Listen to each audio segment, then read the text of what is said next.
안녕하세요. 나라살림연구소 지방정책 트렌드 시간입니다. 먼저 자전거 이용 지역 관광 활성화 추진 동향입니다. 인천시는 경인 아라뱃길에서 삼둥이 섬을 자전거길로 연결하는 300리 자전거 이음길 사업을 벌이고 있습니다. 또한 전남도는 담양댐에서 영산강 하곡두 122km에 이르는 자전거길을 조성하고 있는데요. 이름이 영산강 물빛 자전거길입니다. 경남도는 내년 6월 남해안을 배경으로 트루트 프랑스와 같이 문화 관광이 어우러진 국제 자전거 대회를 개최한다고 합니다. 다음은 은퇴자 마을 조성 추진 동향입니다. 충남 서천군에 위치한 어메니티 복지마을 기억하시죠? 2005년 국내에서 처음으로 조성된 노인 종합복지타운으로 출발했습니다. 경북도는 도내 8개 시군의 지역 정체성과 예술적 가치를 담은 천년 건축 시범마을 50채에서 100채 정도라고 하네요. 의료, 스포츠 커뮤니티 시설을 갖춘 복합 은퇴촌을 조성할 예정입니다. 최근 대학에서는 학력 인구 감소로 비어있는 캠퍼스를 노년층 관련 시설과 사업 공간으로 조성을 한다고 합니다. 부산 동명대와 광주 조선대는 캠퍼스 안에 교육 의료시설을 갖춘 대학 기반 은퇴자 마을 조성 예정이고, 이는 미국의 University Based Retirement Community를 벤치마킹한 건데요. 은퇴자를 입주시키고 교육과 치료 돌봄을 제공하는 선진 노인 주거 모델입니다. 부산시는 보건의료 분야에 특화된 부산 카톨릭대학을 개방해서요. 여가 건강 교육 산업시설이 직접된 대규모 시니어 복합단지 하하 캠퍼스를 조성 중입니다. 해피 에이징, 헬시 에이징이죠. 다음은 인구 감소 지역 관광 활성화 동향입니다. 문체부는 2022년부터 지방소멸 위기를 겪고 있는 인구 감소 지역에서 다양한 여행 할인 혜택을 제공해 지역 관광을 활성화하고 생활 인구를 확대하기 위한 디지털 관광 주민증을 발급하고 있습니다. 15곳에서 34곳으로 지금 확대 예정이라고 하네요. 올해 상반기 우수기관으로 선정된 강원도 정선구는 리조트 등 웰니스 관광지를 비롯해 가리왕산 케이블카, 레일 바이크 등 주요 여행지에서 할인 혜택을 제공하고 있고요. 현재 발급자가 7만 7천여 명입니다. 지역 인구의 2배 이상에 이르는 성과를 거뒀습니다. 다른 우수기관인 충북 옥천구는 22년 디지털 관광 주민증 최초로 적극적인 관광 주민 유치에 나서 지난해 관광 주민 5만 명 달성을 기념하며 국민 5만 명과 더해 옥천 주민 10만 명 선포식을 개최했다고 합니다. 다음은 국내 크루즈 관광 활성화 동향인데요.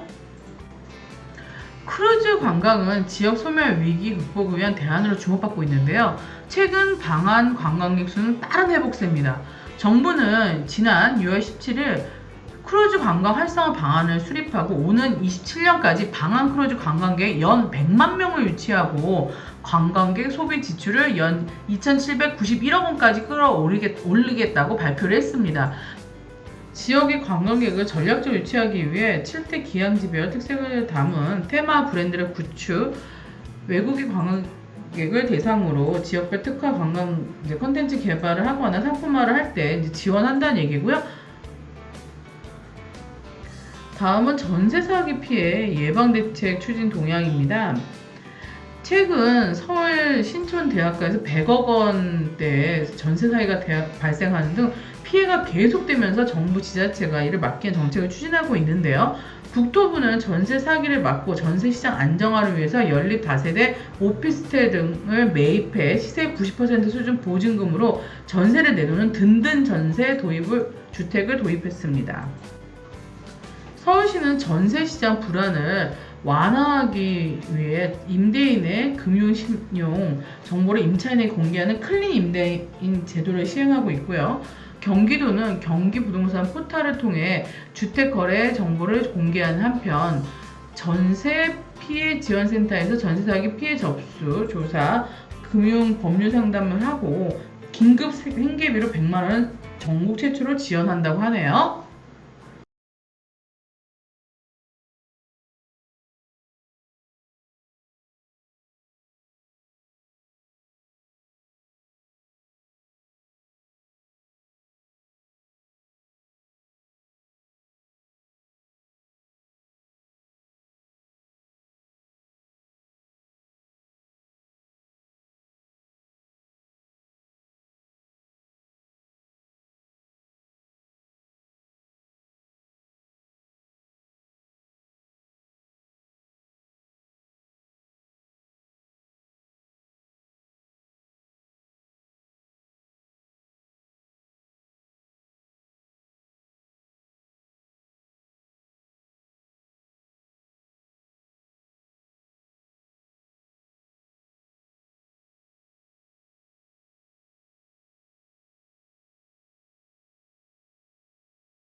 인데요.